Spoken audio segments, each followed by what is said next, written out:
merci Khalid. C'est toujours un plaisir d'être ici à Perpignan, hein, parmi ma deuxième famille, hein, j'allais dire. Donc, on se connaît bien. Donc la dernière fois où j'étais à Perpignan, c'était il y a 4 ans. Maintenant, on a la certitude, hein, on a vérifié, donc c'était 2019. Voilà, et donc, oui, donc, voilà, l'éloge de ces Khalid, là, c'est un plaisir, ça flatte. Et tout simplement pourquoi en fait je fais aussi en anglais et en néerlandais, parce que moi j'habite dans la région néerlandophone. La Belgique, vous connaissez, c'est très compliqué, on a 3 langues officielles. Et à la maison, même à la maison avec mes enfants, etc., on parle néerlandais, pas français. Donc ça, voilà, c'est des néerlandophones. Hein, donc l'anglais parce que c'est la langue de travail au niveau européen, comme on est impliqué dans des projets européens, donc forcément la langue de travail c'est l'anglais, c'est plus le français malheureusement qui a perdu de terrain, y compris en Belgique, surtout dans la partie flamande. Avant la deuxième langue c'était le français, aujourd'hui c'est l'anglais chez les Flamands par exemple. Et donc voilà, c'est une réalité, mais voilà. Je ferme ici cette parenthèse-là. L'objectif ici, quand Khalid m'a proposé en fait de faire une petite conférence sur le journalisme de paix, il m'avait expliqué, enfin surtout sur la paix en fait, parce qu'il m'avait expliqué que le thème que vous aviez choisi, c'était la paix pour travailler sur cette thématique-là. Donc je lui ai proposé en fait, pourquoi pas, voilà, essayer d'aborder le journalisme de paix. C'est une façon en fait pour voir comment on traite cette question-là dans les médias en général. Et c'est très important, c'est crucial. Et on connaît très bien les conséquences et l'impact, et les impacts aujourd'hui, surtout avec des conflits partout dans le monde, et en l'occurrence des conflits aujourd'hui à Gaza par exemple. Avant de continuer, j'aimerais, parce que Forum Citoyen Burgers, le B en fait c'est le flamand du citoyen tout simplement, Burgers, c'est juste ça. Donc c'est une association très active dans les projets européens. Donc ici juste une slide, juste pour proposer quelques projets sur lesquels on a travaillé, on travaille toujours en fait. Ce sont des projets sur des thématiques très très très différentes qui vont de télétravail à l'intégration, à l'utilisation des médias sociaux, mais aussi Civic Green, ce genre de choses sur le développement durable et comment inciter les gens à intégrer ces pratiques-là de développement durable. On a un très beau projet qui s'appelle Coexiste, justement sur ce qu'on appelle le journalisme citoyen, journalisme civique et citoyen.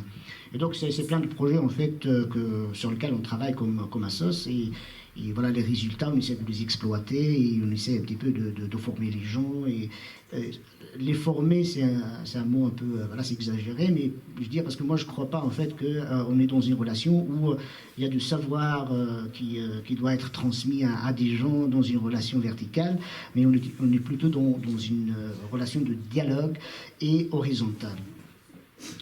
Voilà. Aujourd'hui, en fait, l'idée, c'est d'essayer un petit peu d'aborder la question du journalisme de paix. C'est quoi au juste?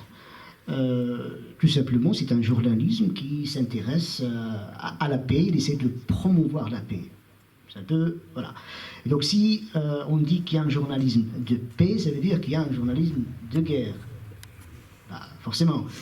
Et justement, l'avantage de ce journalisme de paix, c'est que c'est une pratique journalistique qui essaie de trouver un équilibre entre les impératifs des valeurs, c'est pourquoi j'avais mis dans mon titre entre valeurs et intérêts, et les intérêts, tout type d'intérêts contradictoires qui peuvent être financiers, idéologiques, etc. etc. Et pour un petit peu comprendre l'intérêt et les caractéristiques du journalisme de paix, c'est important de faire le parallèle aussi avec le journalisme de guerre.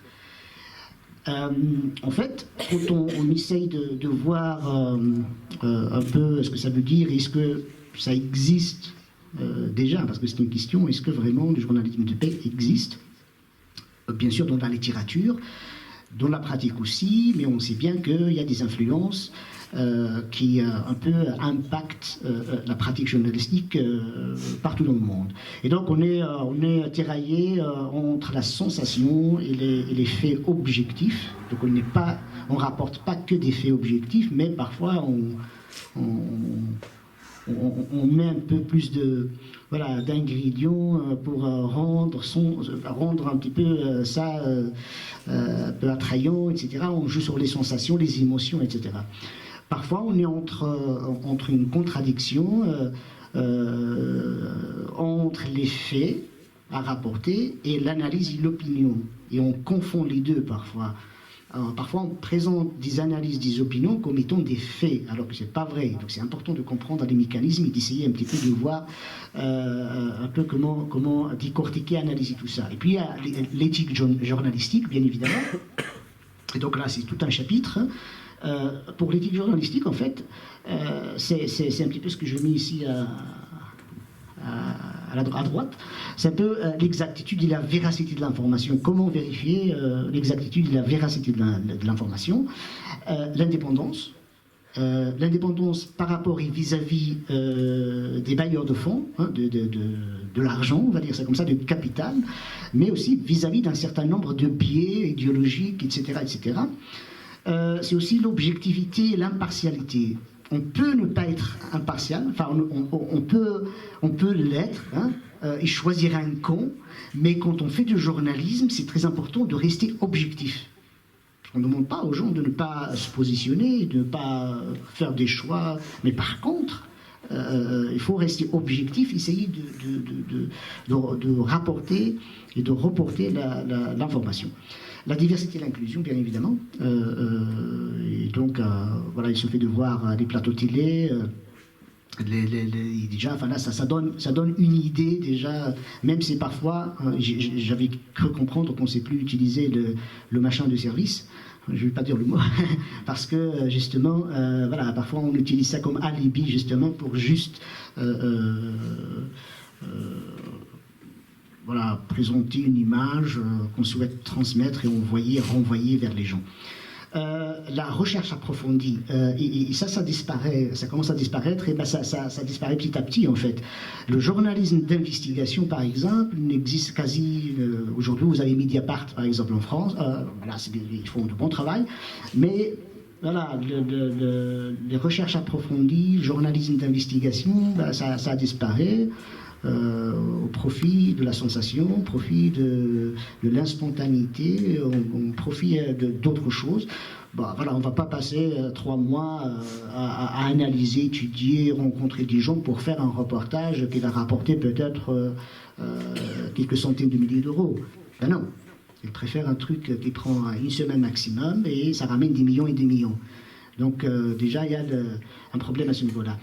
Le respect des normes légales, bien évidemment, mais là, les normes légales, enfin, on sait bien que il y a le droit, il y a ce qui est juste, mais aussi on sait bien que les normes légales, c'est une production sociale. Parfois, on oublie. Et on peut faire voilà, une analyse historique pour voir, il y a 30 ans, ce qui était illégal est devenu légal aujourd'hui, ce qu'il est aujourd'hui, demain peut-être ne serait plus, etc. Donc on sait bien que ce sont des normes produites socialement, et c'est une production, une construction sociale, c'est important. Mais ça reste un cadre qu'il faut respecter, bien évidemment.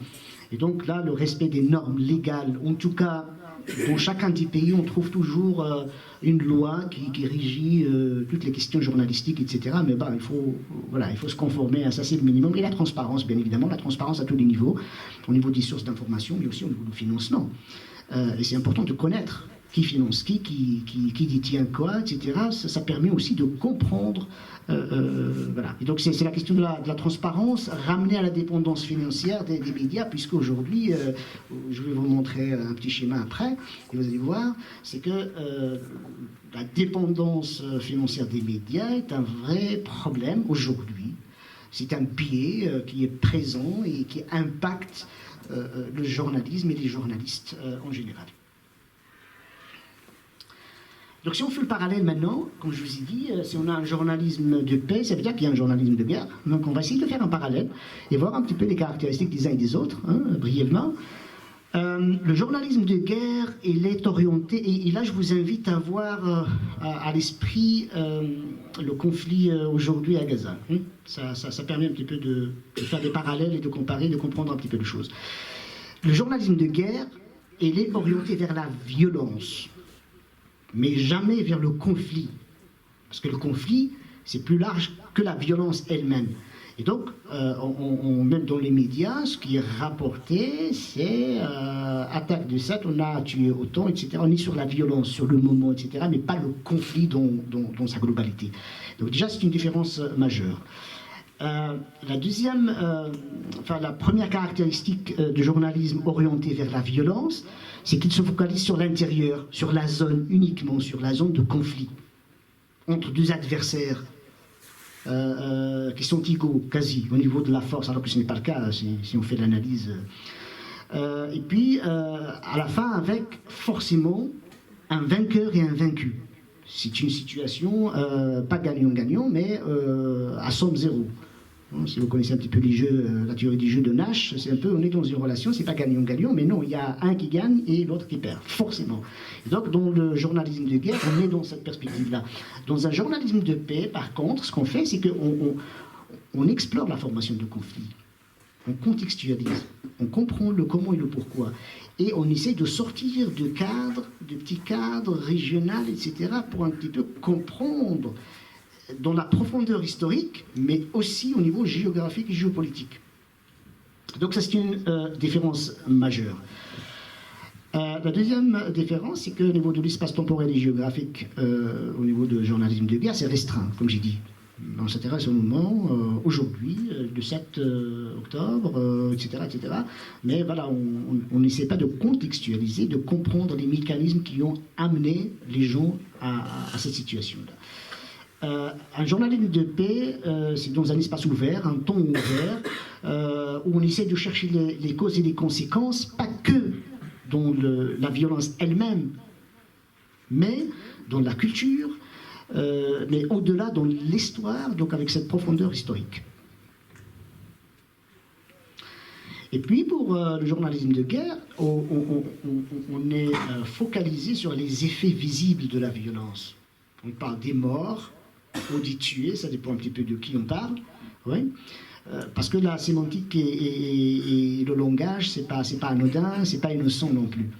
Et donc on parle de morts, de blessés, de dommages matériels, parfois de dommages collatéraux, etc. Donc on est dans les effets visibles de la violence, alors que c'est plus profond que ça. Il n'y a pas que des bâtiments qui sont détruits. Il n'y a pas que des gens massacrés, tués, mais il y a plus que ça, puisque, en fait, il y a les effets invisibles de tout ça, c'est-à-dire les traumatismes que ça génère, les dommages structurels, mais aussi l'atteinte à la culture et aux structures sociales et aux structures qui sont en place. Le journalisme de guerre essaie toujours de rendre la guerre opaque et secrète, c'est-à-dire, voilà, on essaye dans les reportings, on rapporte le minimum possible.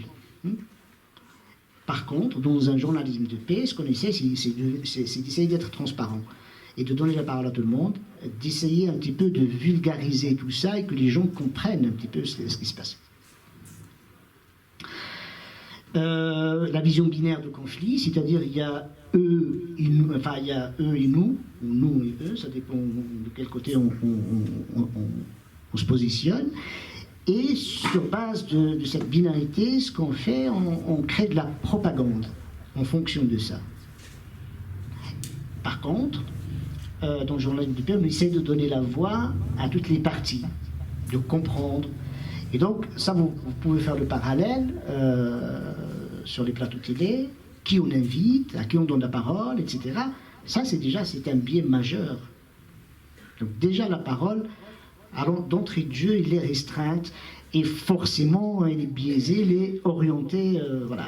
Et on invite des spécialistes, je ne sais pas quoi, etc., mais toujours avec des positions qu'on connaît à l'avance. Bien évidemment, il y a des exceptions, mais bon, je parle de la règle générale. Et donc je ne parle pas que de la France, hein, parce que la Belgique est un petit peu différente par rapport au traitement médiatique, enfin en Belgique en tout cas par rapport à la France. Les Pays-Bas aussi, mais la France, l'Allemagne, là c'est vraiment problématique. Et donc toujours eux, bien évidemment, sont le problème. Hein. Et l'intérêt porte sur le domaine de guerre, Alors que dans un conflit, dans une guerre, on essaye de trouver des solutions. C'est pas que on n'est pas centré sur le problème, sur le conflit, sur la guerre, mais on essaye d'être créatif et de trouver des solutions.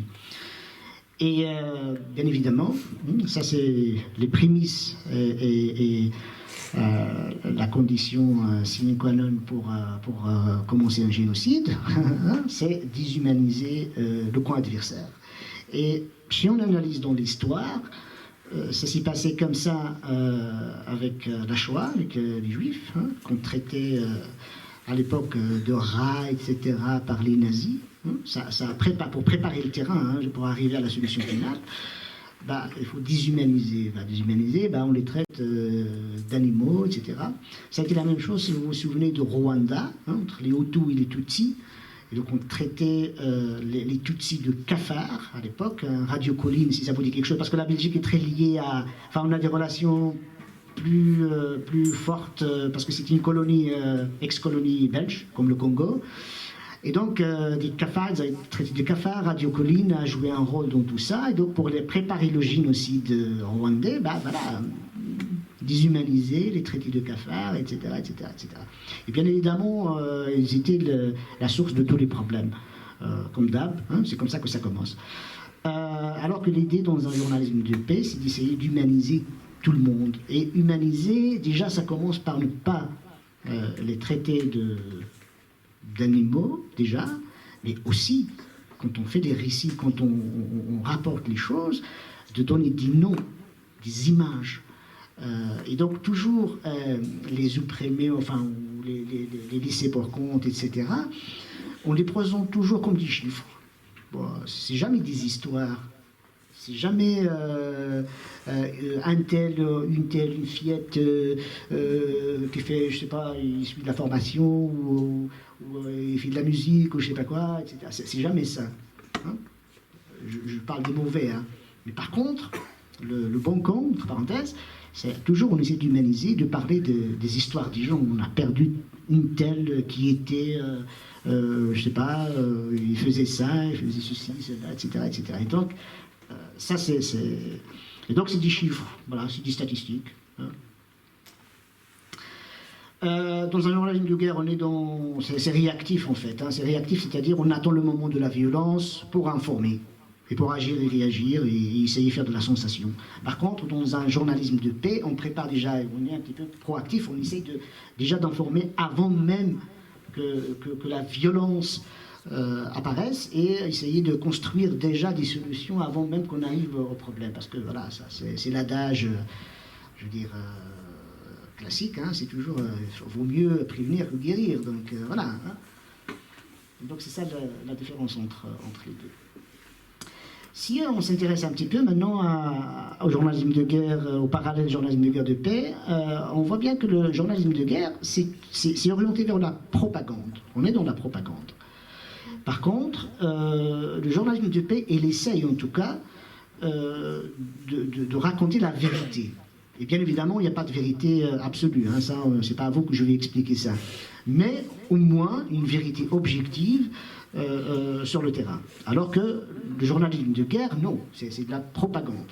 Donc on fait un choix, parti pris, puis on essaie un petit peu de justifier, d'essayer d'amener des éléments qui montrent que, etc., etc. Et donc on expose des contre-vérités. Ça, on a des chapitres et des chapitres, si on veut faire l'analyse de conflits actuels. Alors que de l'autre côté, on essaie d'exposer des contre-vérités des deux côtés. On essaie d'être un petit peu objectif, de présenter les choses, etc., sans prendre de position forcément. Le journalisme de guerre est l'aide, quand je dis nous, je parle de la partie qui agresse. Et donc, il essaye de dissimuler un petit peu nos mensonges. Voilà. Alors que dans un journalisme de paix, l'idée, c'est d'essayer de révéler toutes les dissimulations et tous les mensonges s'ils existent. Le journalisme de guerre, souvent, il est orienté vers les élites, contrairement au journalisme de paix, qui est orienté principalement vers la population, vers les personnes, vers la population, vers les citoyens, vers la société civile, tout ce que vous voulez, vers la masse. Alors qu'ici, le journalisme de guerre, il est orienté plutôt vers l'élite, et puisqu'il se focalise sur la violence, forcément, il se focalise aussi sur la souffrance.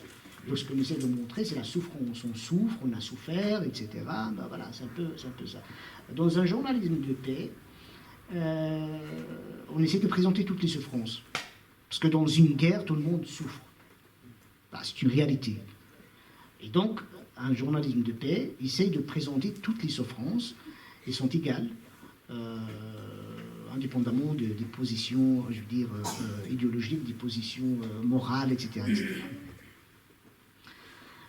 Et dans un journalisme de paix aussi, on met l'accent sur les femmes, enfin les personnes vulnérables en général, hein, les femmes, les personnes âgées, les enfants, etc. etc. Alors que dans le journalisme de guerre, souvent on met l'accent sur les hommes, puisque c'est eux qui participent à la guerre, voilà, c'est eux la source et la cause, mais aussi c'est eux qui subissent cette violence. Comme j'ai dit tout à l'heure, en fait, déshumaniser les gens, enfin, le journalisme de guerre, ce qu'il fait, c'est qu'il donne seulement les noms de leurs bourreaux, en fait, mais jamais les autres. Alors que dans un journalisme de paix, l'idée, c'est donner les noms de tout le monde, y compris les bourreaux, hein, pas que les victimes. Dans un journalisme de guerre, on se concentre davantage sur les personnalités importantes dans le processus de paix, voilà, et donc les porte-paroles pour adresser la parole aux élites. Donc on a des porte-paroles en français, en arabe, en anglais, etc., etc., parce que l'objectif c'est d'arriver à ces élites-là. Alors qu'un journalisme de paix, la parole est donnée à tout le monde. On va interviewer les gens, on va interviewer les victimes, etc., etc. Donc c'est plus large. Parce que l'objectif, c'est pas d'atteindre uniquement les élites, mais plutôt le grand public. Le journalisme de guerre est orienté aussi vers la victoire, alors que le journalisme de paix est orienté vers la solution. Donc la solution n'est pas forcément une victoire. Parfois, c'est un compromis. Et donc, quand on est orienté vers la victoire, la paix est associée à deux choses. La victoire et le cessez-le-feu. On ne peut pas faire de cessez-le-feu si on n'a pas de victoire. Alors que le journalisme de paix, c'est la non-violence déjà, plus la créativité pour trouver des solutions. Après, c'est sémantique, c'est dans le langage. Parce que tu peux accepter les mêmes conditions, si tu le renommes et tu le nommes autrement, ben voilà,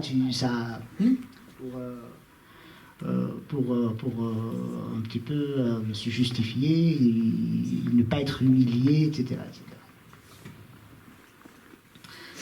Le journalisme de guerre, on peut le constater aussi, c'est qu'elle dissimule les initiatives de paix jusqu'à la victoire.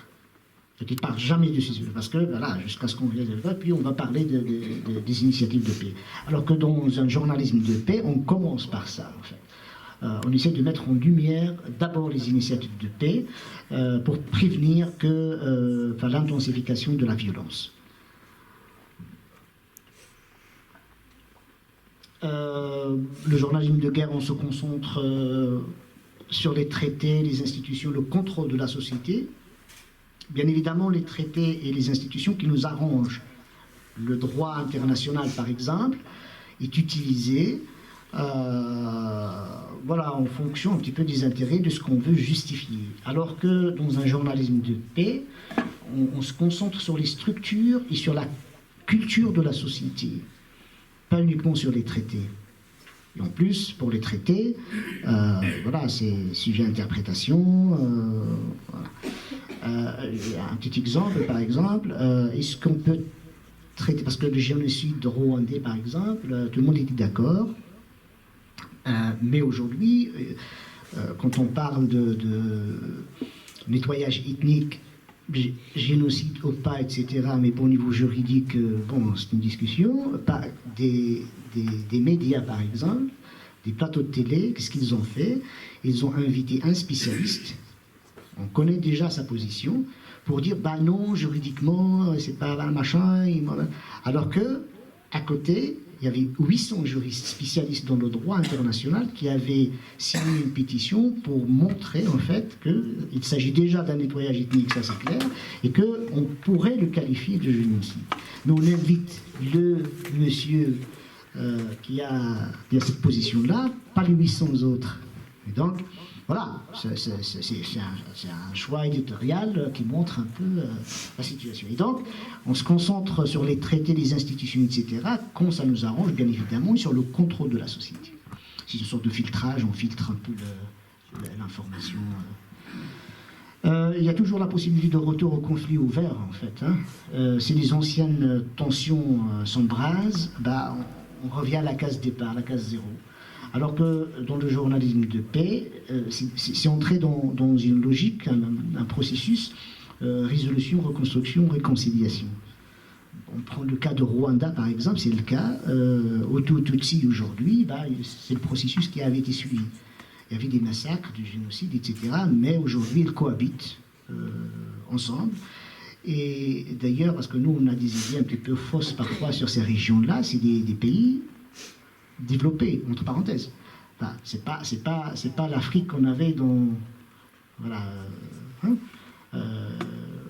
C'est vraiment, ils ont franchi ils ont fait des pas, ils ont franchi des seuils, etc. Et des pays, voilà.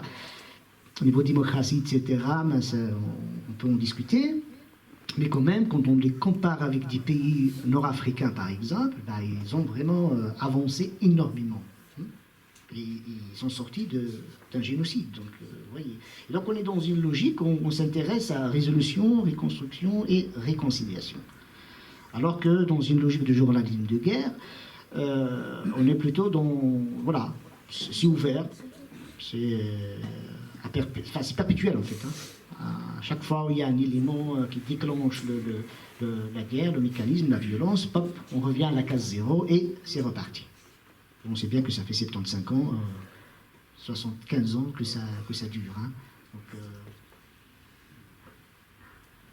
et donc, journalisme de paix entre valeurs et intérêts.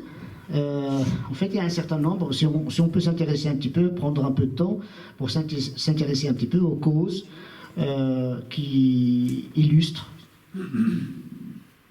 l'influence des intérêts commerciaux et politiques sur la couverture médiatique.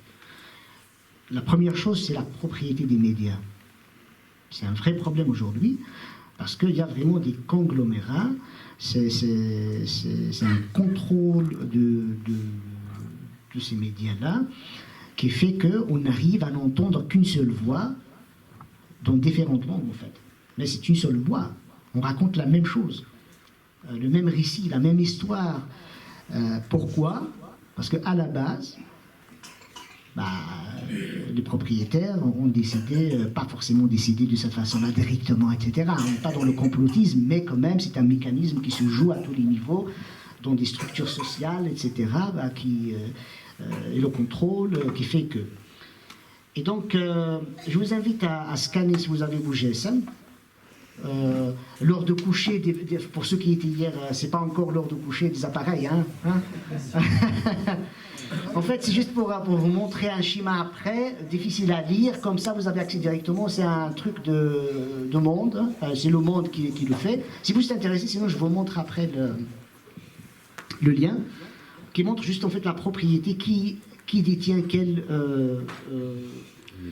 c'est un peu ça, c'est difficile à voir, à lire, mais ici, moi, j'ai pas de connexion Internet, sinon c'est un lien, j'ai transformé en lien. On peut aller sur le site, y zoomer et voir à chaque fois. Comme ça, vous voyez, j'ai pris le cas de la France, j'ai la même chose pour les États-Unis, mais je ne vais pas le présenter, et j'ai fait le même exercice pour la Belgique.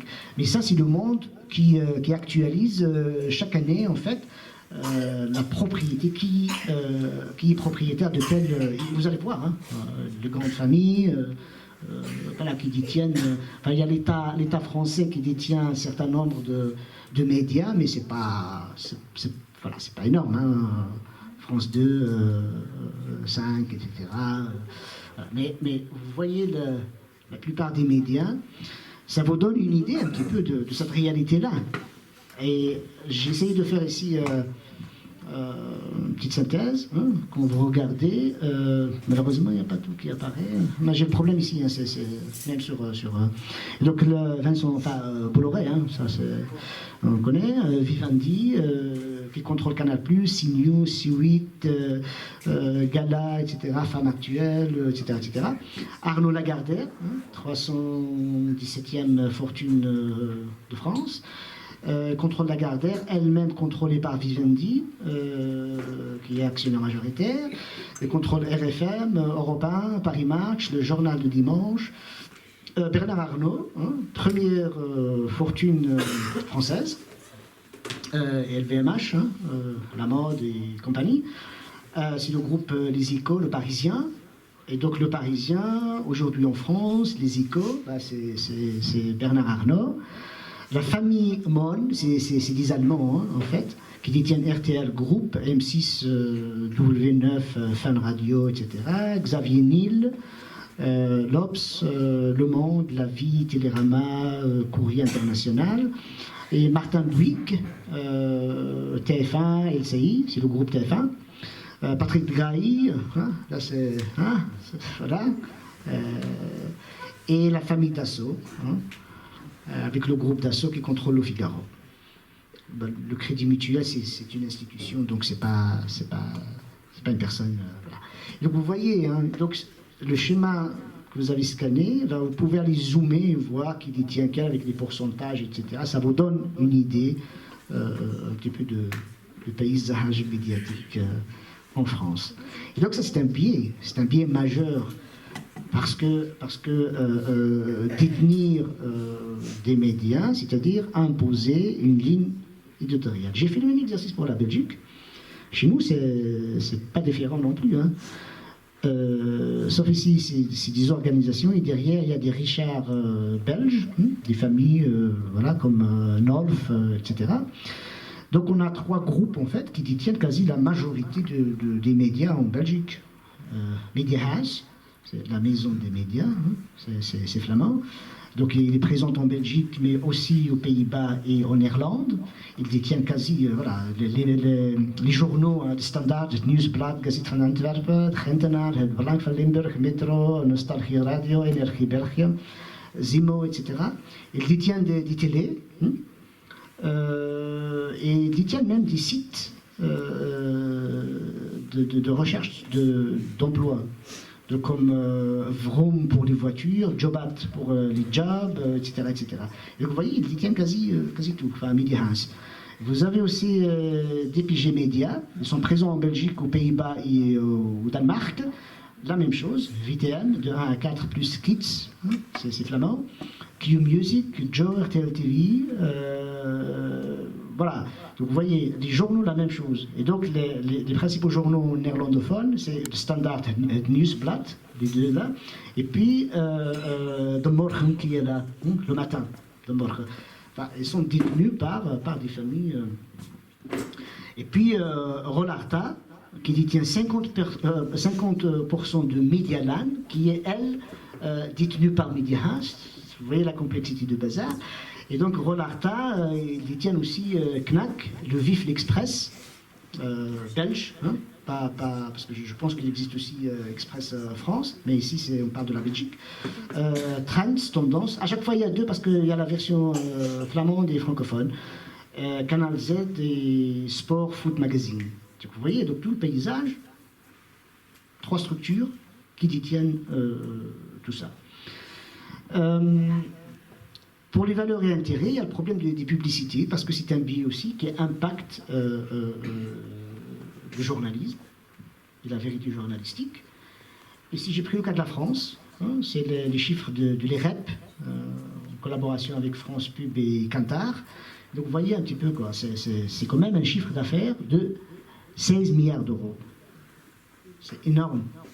Et donc ces 16 milliards d'euros, une augmentation de 5% en 2021, comparativement à 2021, pardon, et puis une augmentation de 10% par rapport à 2019, à avant Corona. Donc vous voyez, ça a pris, parce qu'il y a aussi la publicité digitale en ligne, etc. Ça explique.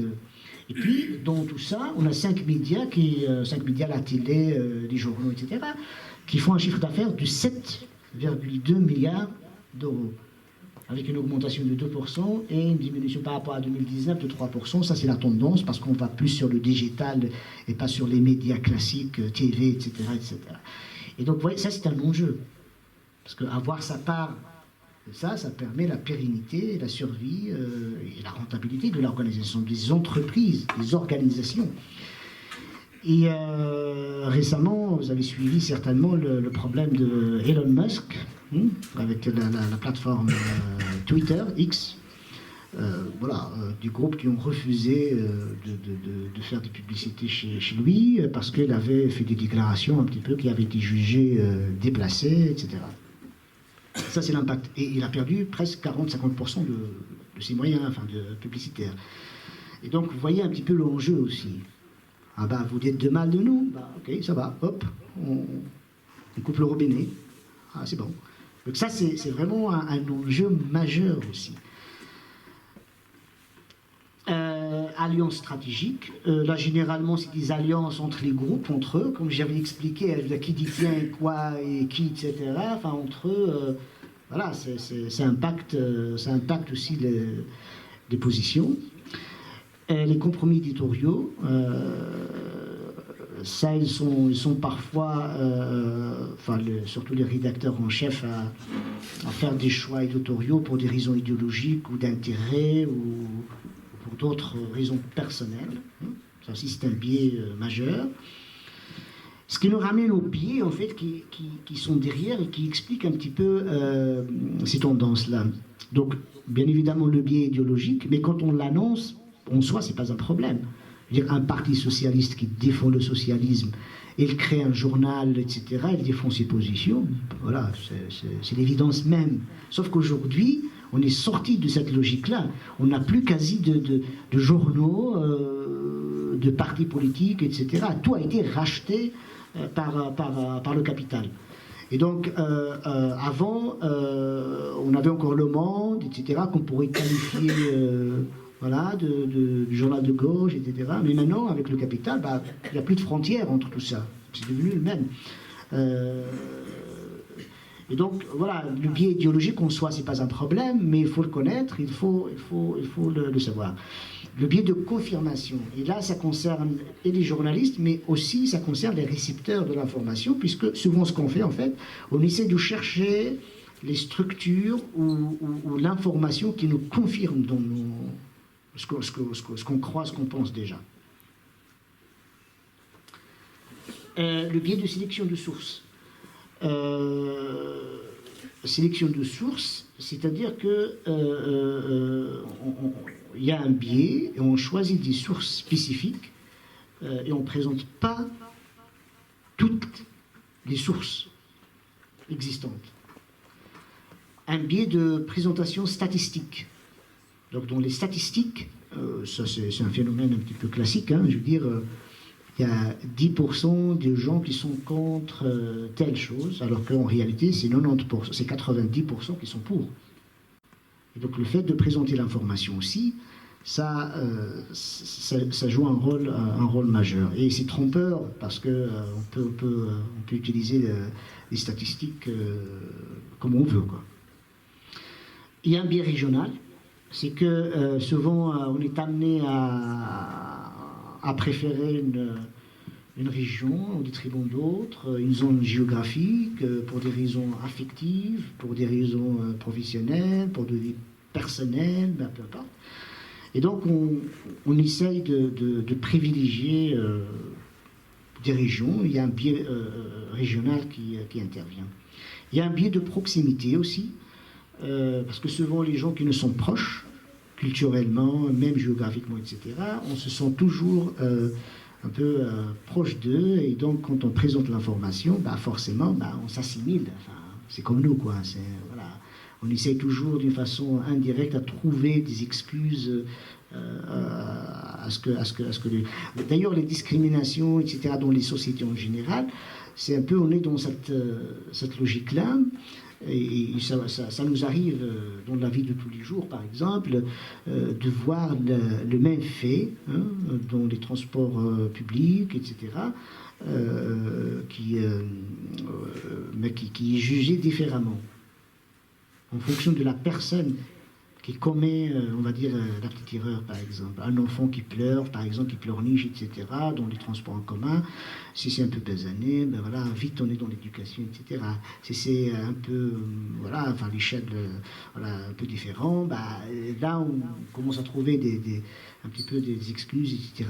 Oui, la situation, famille, machin, et tout. Enfin, c'est un peu ça, c'est humain, c'est un biais de proximité qui explique ce phénomène-là. Et puis on a un biais de représentation sociale, ça c'est lié à l'appartenance sociale, et culturelle et ethnique. Hein. Le biais commercial, c'est ce que j'ai expliqué tout à l'heure par rapport à la dépendance des médias des financements du capital. Le biais politique, hein, ça c'est la même chose, hein, c'est l'affiliation politique des propriétaires en fait qui fait que on fait des choix de ligne éditorial précis, déterminé. Là, après ces biais-là, en fait, ces biais interviennent qu'on exploite dans les stratégies de manipulation. Donc, on les exploite, on les utilise pour manipuler les masses et pour manipuler un petit peu les auditeurs, on va dire, les consommateurs de l'information. Et quelqu'un comme Noam Chomsky a beaucoup travaillé sur cette question-là. Et voilà, il n'y a pas de modèle précis, mais généralement, quand on essaye de recouper toutes les ressources littéraires, les informations, on est dans un schéma où, en fait, pour manipuler, en utilisant les biais, ce qu'on fait, c'est qu'on est dans un jeu de distraction, de diversion. Le rôle des médias, on essaie d'abord de divertir les gens et la diversion des gens. Et puis, on a la création de peur et d'insécurité. C'est plus facile de contrôler quand on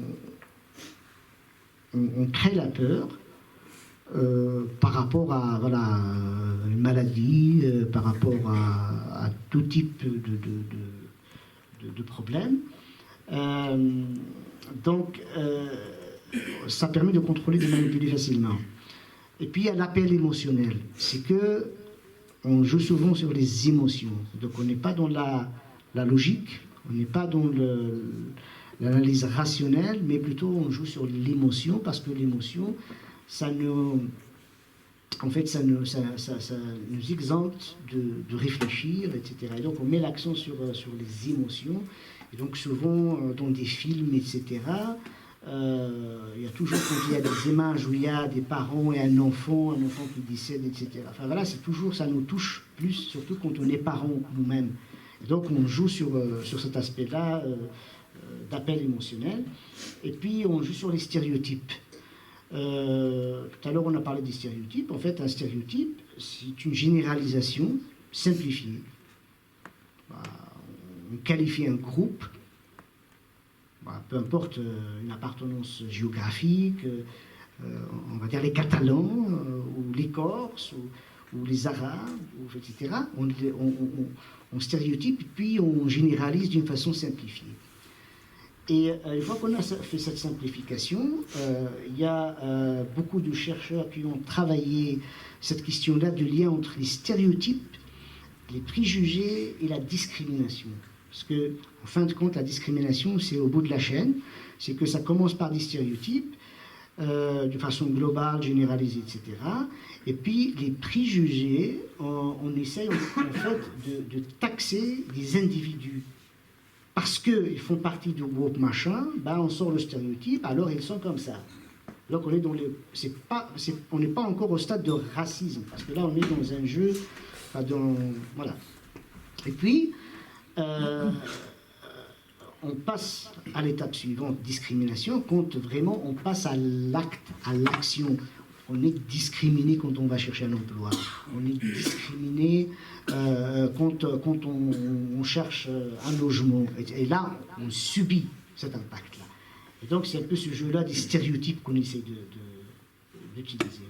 Et on essaie de maintenir l'ignorance, l'accès à l'information voilà, restreint, et le contrôle de langage. Hein, l'utilisation de langage n'est pas anodine. Donc toujours le langage, c'est porteur d'une position. C'est très important de le comprendre aussi et de bien analyser l'usage de langage médiatique. Et puis, il y a le jeu de fabrication de consentement. On essaie de fabriquer, on le fabrique, c'est pas un vrai consentement, mais on le fabrique. On le fabrique, déjà en utilisant, enfin en suivant toutes ces étapes-là pour arriver à un consentement et à ce que tout le monde soit d'accord sur quelque chose, même s'ils ne sont pas d'accord au fond, parce qu'on a réussi en fait à imposer ce genre de raisonnement et à jouer sur l'émotion et à ne plus être dans la rationalité, l'analyse rationnelle. Puis, fabrication de consentement, forcément, ça veut dire la promotion de la conformité. Donc, il faut se conformer, voilà, il y a un cadre, il faut le respecter, il faut rester dans ce cadre-là, qui est accompagné d'une promotion de la méfiance, de la culpabilité, etc. Si ça ne marche pas bien, c'est de votre faute, vous n'avez pas fait ça correctement, etc. Donc on renvoie la responsabilité vers les individus, vers les personnes, c'est de leur faute. Voilà, on essaie d'entretenir un petit peu cette méfiance et accompagné de la culpabilité. Et bien évidemment, tout ça est fait d'une façon graduelle, forcément. Et c'est très connu dans la politique, quand on veut faire des changements et d'imposer des lois, etc., c'est jamais d'un coup. Hein, ce qu'on essaie de faire, ok, ben, on trouve un compromis, ce qu'on va faire, on va voter la loi, et puis on prend 5 ans pour un petit peu, voilà, et dans 5 ans, on va la mettre en place, etc. Et comme ça, c'est graduel. On ne sent pas, en fait, qu'il y a quelque chose qui change, hein, donc c'est graduel, c'est vraiment soft, ça passe comme une lettre à la poste. On a combien de temps, c'est Khalid? 10 minutes? Ok. Donc on va... Oui, on va pas trop s'attarder parce que là c'est la partie où j'allais essayer de faire une application un peu de ces règles-là par rapport à 3 conflits. Donc généralement, je vais passer vite les slides parce que voilà. En fait, généralement, pour avoir un regard critique, c'est un chercheur, Jack Lynch, qui a fait ce travail-là, pour avoir un regard critique par rapport à des questions, des situations précises, il faut se poser quelques questions. Il y a 4 questions principales. Comment la violence est expliquée, par exemple? 2, qu'est-ce qui est présenté comme étant le problème? Et sur qui, sur quoi fait-on porter la responsabilité de la violence? 3, d'après l'information, quelle solution semble plausible? Et puis, dans cette histoire, quel est le rôle joué par les puissances occidentales? Jack Lynch, anglais, qui a travaillé sur cette question-là et qui a appliqué ce modèle-là sur le dossier nucléaire de l'Iran, par exemple. Donc les 3 que j'allais utiliser, c'était le programme nucléaire iranien, la guerre entre la Russie et l'Ukraine et le conflit israélo-palestinien. Mais on va essayer de présenter vite les choses. Pour le programme nucléaire iranien, quand on regarde un petit peu voilà, la source de la violence, dans les articles, parce que lui il a fait l'analyse de des articles de 12 journaux anglais pour un petit peu voir comment on traite la question. Et donc, d'abord il se pose la question, est-ce qu'on parle de TNP, enfin, c'est le traitement contre l'arme nucléaire, est-ce qu'on parle dans l'article de ça ou pas? Parce que si on n'en parle pas, c'est un problème, ça veut dire, parce que, voilà. Si on en parle, est-ce qu'on évoque le fait qu'il y a la possibilité d'avoir de l'énergie nucléaire civile? C'est un droit, c'est pas interdit. Est-ce qu'on n'en parle pas dans l'article? Si on n'en parle pas, ça veut dire qu'on essaie de cacher un petit peu cet aspect-là. Est-ce qu'on parle des autres? Ceux qui ont déjà des armes nucléaires, est-ce qu'on l'évoque dans l'article ou on ne l'évoque pas? Et puis les preuves. Est-ce qu'on a des preuves? Est-ce qu'on montre des preuves comme quoi tel pays, en l'occurrence ici, a fait l'analyse sur l'Iran, est-ce qu'il y a des preuves qui montrent que l'Iran a un programme nucléaire destiné... voilà. Et puis les raisons. C'est-à-dire, est-ce qu'on contextualise, est-ce qu'on explique ou pas pourquoi l'Iran essaye d'obtenir l'arme nucléaire? La situation géopolitique, la région, etc., etc., etc. Donc, bien évidemment, son analyse à la fin, en fonction de ça, on voit bien un petit peu les stéréotypes qui apparaissent. Il a fait toute une analyse par rapport à ça. Si je prends le cas de la guerre entre la Russie et l'Ukraine, en 2 mots, je prends un cas précis, spécifique, c'est le Nord Stream, le gazoduc qui vient de la Russie via la mer Baltique jusqu'en Allemagne, qui dépendait à l'époque 40, 50, 60% des approvisionnements de la Russie. Donc on a le Nord Stream 1 et Nord Stream 2 qui étaient en fait vers la fin en finalisation, etc. Et ça avait été lancé juste avant la guerre. Et donc il y avait un gros souci, on a saboté les deux pipelines, on les a sabotés, et si on regarde un petit peu le traitement des médias, donc ça s'est passé le 26 septembre 2022, donc on a parlé des activités sismiques, etc., pour analyser les choses, mais finalement on a conclu que non, surtout les Danois et les Allemands après, ils ont conclu que non, c'était pas des activités sismiques qui ont fait que, mais plutôt c'est un acte délibéré parce qu'ils ont trouvé des traces d'explosifs, etc., etc. Et donc, le 26, ça c'est le 26 septembre. Et puis, Ursula von der Leyen, 2-3 jours après, vous connaissez qui c'est, Ursula, c'est la chef de l'Union européenne. Et donc, qu'est-ce qu'il dit dans une rencontre avec son homologue avec la Première ministre danoise, c'est que Nord Stream est un acte de sabotage et il est primordial d'enquêter sur les incidents et de faire toute la lumière sur les événements. Toute perturbation délibérée de l'infrastructure énergétique européenne active est inacceptable et entraînera, je souligne, la réponse la plus ferme possible. Ça, c'était 2 jours après, 2 jours après et on n'avait même pas encore l'information, on ne savait pas ce qui s'était passé exactement, qui avait fait ça, etc., etc. Même moment, le 28 septembre, 2 jours après, l'Ukraine, dans un communiqué officiel, ils accusent la Russie de terrorisme, donc soulignez bien le terme terrorisme, après de mystérieuses fuites sans précédent des pipelines. Le 28, c'est la BBC qui a rapporté ça. Et puis, le conseiller présidentiel ukrainien avait déclaré que la fuite de gaz Nord Stream 1 n'est rien d'autre qu'une attaque terroriste planifiée par la Russie, est un acte d'agression envers l'Union européenne. La Russie veut déstabiliser la situation économique de l'Europe. Donc, pourquoi terrorisme? Parce qu'il faut bien déjà, ça c'est vendeur, parce que terrorisme, voilà. Parce que aussi, la Russie, Poutine avait traité les Ukrainiens de nazis. Et sa guerre, une des justifications, c'était de dénazifier l'Ukraine. Et donc la réponse qui a été faite, c'est un peu même niveau, c'est terrorisme. Et puis, le samedi 11 novembre 2023, il y a un petit mois, Der Spiegel, journal allemand, Washington Post, ils ont fait ensemble une enquête et ils ont conclu qu'un officier des forces spéciales ukrainiennes, le colonel Tchevensky, aurait coordonné le sabotage des gazoducs russes, Stream 1 et Stream 2. Et donc Le Monde, le 12 novembre, a rapporté ça, un officier ukrainien désigné comme l'auteur du sabotage du gazoduc.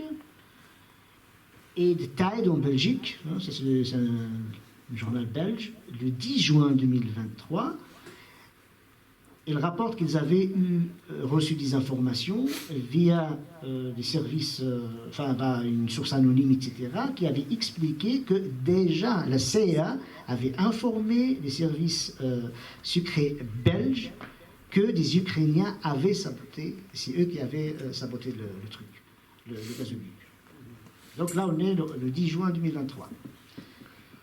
Ceci dit, je vous fais écouter les déclarations de Mr. Biden, faites au mois de février, c'est-à-dire avant le conflit. Le conflit commençait encore, mais il n'y avait pas d'invasion russe. Et donc, c'est en anglais, mais c'est sous-titré, hein, c'est la Russie envahie. Je vous fais... ah oui, oui, c'est sûrement... Ah oui. Vous allez lire attends. C'est pas le son est... Vous pouvez lire, hein? On mettait le micro... Ah, le micro... Oui, on va essayer.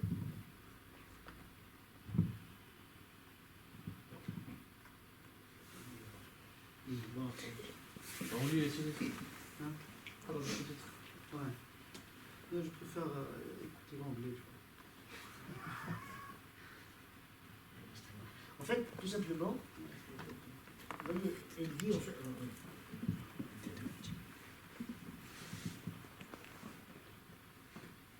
Je trouve sa réponse après. Ici. Je vous le promets, nous serons en mesure de le faire. Point à la ligne. C'était avant la guerre. Donc, il disait en fait que si la Russie envahit. micro aussi. Voilà. Ah oui, pardon. Si la Russie envahit l'Ukraine, il n'y aurait plus de Nord Stream 2. C'était pas encore opérationnel. Et au mois de septembre, il y a ça qui se passe. Mais tout le monde accusait la Russie à ce moment-là. Et puis 2023, tout le monde découvre, ah finalement c'était un colonel ukrainien qui a fait ça exprès pour un peu, voilà, attiser un petit peu le conflit, d'inviter les Européens à réagir d'une façon un petit peu plus... Voilà. C'est le type d'information, si on ne vérifie pas, et si on prend les choses comme ça à la légère, sans analyse, etc., ben ça des risques en fait qui... Maintenant, le problème avec les fake news, des informations, etc., même si on rectifie le coup après, ben, le mal est déjà fait. Le mal est déjà fait. Donc, enfin oui, c'est bien, on remet les choses, on corrige pour l'histoire, etc., mais le mal est déjà fait. Et c'est comme ça que ça se passe avec la désinformation. Et les gens qui pratiquent ça le savent. Ils savent bien que, enfin là, on lance, le mal est fait, puis après, même si on découvre autant, on s'en fout, hein, parce que le mal est déjà fait. On a des exemples dans des conflits, etc., comme ça. Donc là, je passe cette partie-là, on n'a pas le temps. Le schéma un peu qui explique un peu... on peut l'appliquer quasi à tous les conflits. Hein. On peut l'appliquer. C'est-à-dire qu'on commence par la manipulation de l'empathie. En parlant soit d'y tuer, soit d'y mort. C'est jamais la même chose. D'y tuer, ça veut dire qu'il y a quelqu'un qui les a tués d'une façon intentionnelle. Des morts, bah, voilà, c'est des dégâts, bah, on ne sait pas qui a tué qui, voilà. On accentue les ressemblances. On a toujours tendance à